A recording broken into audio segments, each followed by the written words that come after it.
আসসালামু আলাইকুম বন্ধুরা। ফেসবুক পোস্টের নিচে কিভাবে মেসেঞ্জার আইকন অ্যাড করতে হয় তা আজকে দেখাবো। তাই এই চ্যানেলটি সাবস্ক্রাইব করে রাখুন আরও এমন ইম্পর্টেন্ট ভিডিও পেতে।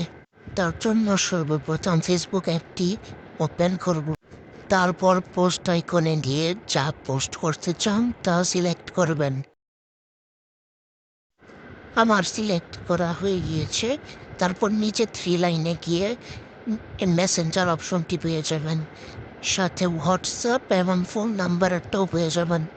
আমি মেসেঞ্জার দিয়ে অ্যাড করছি।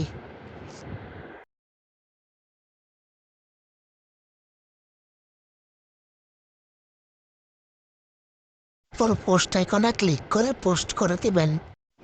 দেখতেই পাচ্ছেন আমার ভিডিওর নিচে মেসেঞ্জার আইকন অ্যাড হয়ে গিয়েছে। এখানে চাপ দিলে আপনার মেসেঞ্জারে নিয়ে যাবে। আই হোপ আপনাদের ভিডিওটি ভালো লেগেছে। ভিডিওটি ভালো লাগলে একটি লাইক করে সাবস্ক্রাইব করে দিন। এরকমভাবে সংক্ষেপে সকল প্রশ্নের উত্তর পেতে আমাদের সঙ্গেই থাকেন। আসসালামু আলাইকুম।